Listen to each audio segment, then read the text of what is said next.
Fala, nação santista, como vocês estão?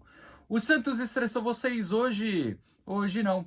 Meu nome é Gabriel Zupo, do canal Sincero Santos. Não se esqueçam de se inscrever no canal, curtir e compartilhar o vídeo e ativar o sininho. E para você que tem Instagram, seguir a página do canal, @SinceroSantos, tá? Lá no Instagram.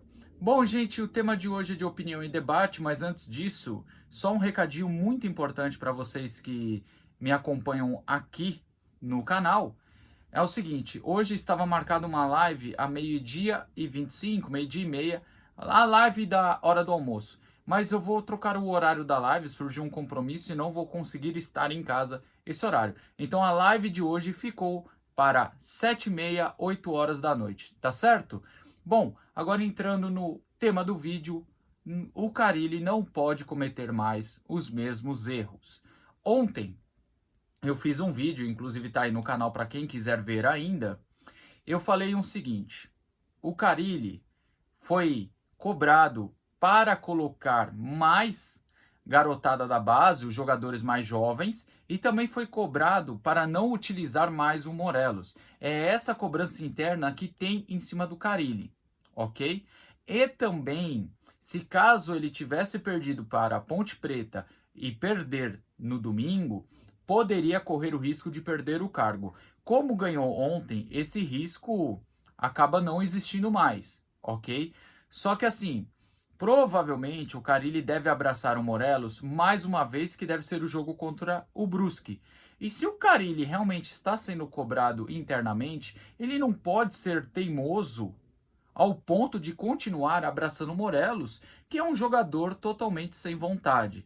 Então aqui, gente, não é para fritar o Carille, não é para pedir troca de treinador, porque eu acho isso errado, tá? Muitas vezes eu já falei aqui que gosto bastante do Carille, acho um bom treinador, tá?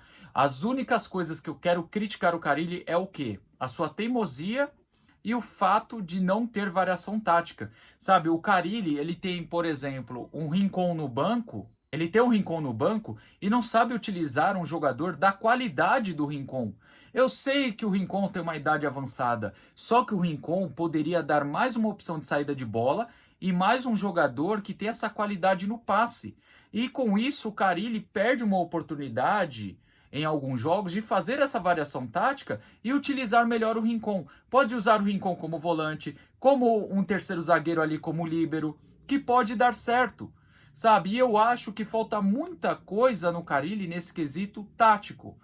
Organização defensiva e também o fato do Santos não sofrer tantos riscos como foi a partida contra a Ponte Preta, ele prova que é um treinador bem competente. A eficiência de todos os times que ele comanda mostra também o quanto ele é competente. Porém, essa questão de não ter uma variação tática, por mais que ele não goste de 3 zagueiros, o que custa no desfalque do Gil contra o Amazonas ter colocado o Jair ou ter colocado ali o Rincon como líbero? Sabe? Para dar uma ajuda, para dar um suporte ao Alex. Porque a gente sabe que o Alex não é um grande jogador e estava sem ritmo de jogo. O Alex, para mim, caminha a passos largos para ser um futuro Luiz Felipe, por questão de lesão, por questão de atuação. Então, falta para o Carille uma variação tática. Quando eu abro esse vídeo falando não dá mais para cometer os mesmos erros, é porque assim, ontem o Santos ganhou de 2-1 de uma forma até que tranquila. Que chance que a Ponte Preta teve após diminuir o placar? Apenas uma ali no fim do jogo.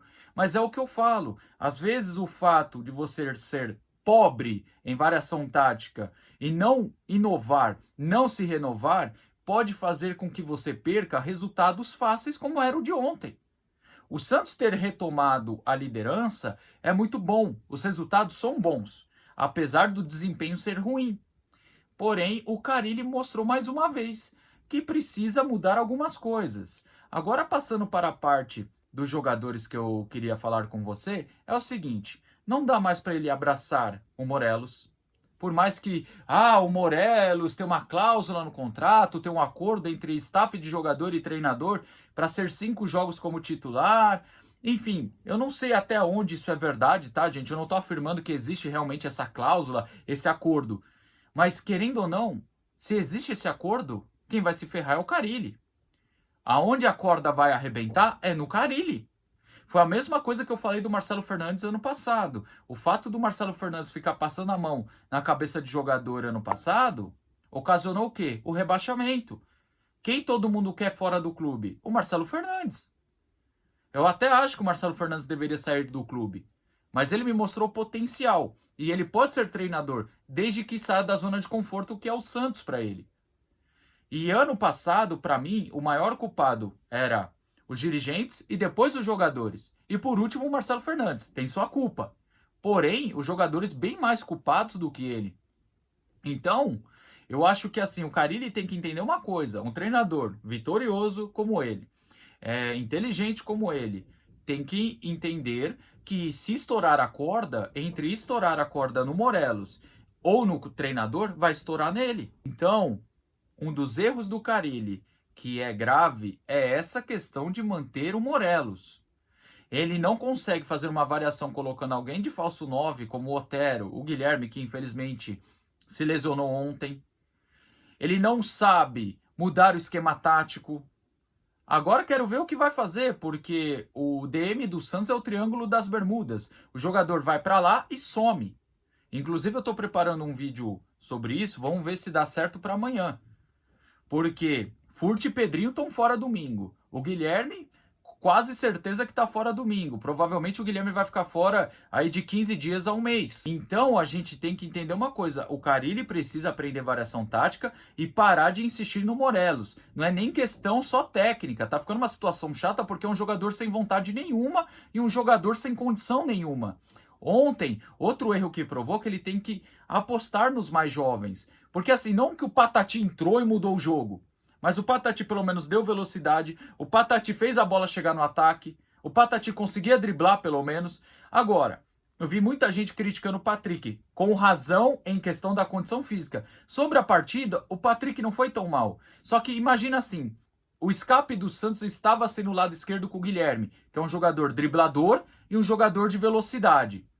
Aí você perde o Guilherme, o Otero, que depois do Paulistão sumiu. E você coloca o Patrick, que é um jogador lento e de cadência, você mostra que você leu errado o jogo de novo.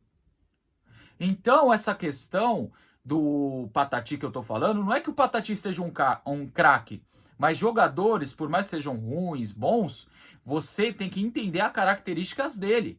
Então, você olha para o banco, você tem o Patrick, que é um jogador de mais cadência, um jogador mais lento, e você tem o Patati, que é um jogador que a característica dele é velocidade, você apostaria em quem ontem? No Patati. Era o mais viável. Porém, a gente viu que o Carille escolheu o Patrick, sendo que o Patrick não é esse jogador de velocidade. E eu acho que o Patrick recebeu críticas da partida de ontem porque ele entrou numa função que ele não aguenta mais fazer. O Patrick tem que ser meia esquerda e não ponta esquerda, talvez o meia, ou até jogar de centroavante pelo físico que ele tem hoje, sabe? É o que eu falo. O Patrick hoje é um jogador decadência, é um jogador lento, não dá para você colocar ele em uma função de velocidade. Então assim, o Carille tem que começar a apostar nos mais jovens e também largar a mão de ser teimoso, morrer abraçado com o Morelos ou morrer abraçado talvez com o Patrick, dependendo como for o jogador nas próximas rodadas. E também outra coisa que eu vou cobrar, já que Carille, você bancou que você pediu o Serginho, pensa nessa variação tática. Avança o Juliano ali como um falso 9 e coloca o Serginho de meia, vê como sai. Ou pelo menos recorre a alguém da base, sabe? Porque eu já falei e vou repetir.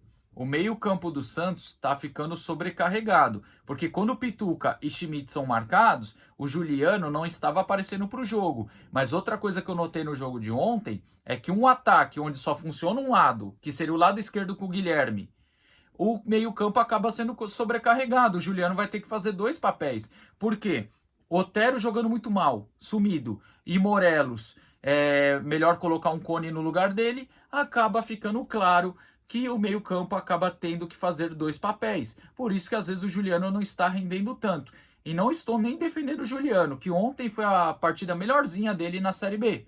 Ok? Mas eu digo, você jogando com o Morelos é um a menos. Já estamos felizes do Carille ter largado o Casares e não estar colocando mais o Casares. Agora falta o Morelos e o Patrick eu só vou criticar um pouquinho mais à frente, dependendo das atuações do jogador. Isso se o jogador entrar em funções que ele sabe exercer dentro de campo. Porque funções de velocidade, o Patrick não aguenta mais. Beleza? Bom, gente, o vídeo é esse aí. Tomara que vocês tenham gostado. Se concorda ou discorda de algo, comente aqui abaixo. Tamo junto e sempre Santos.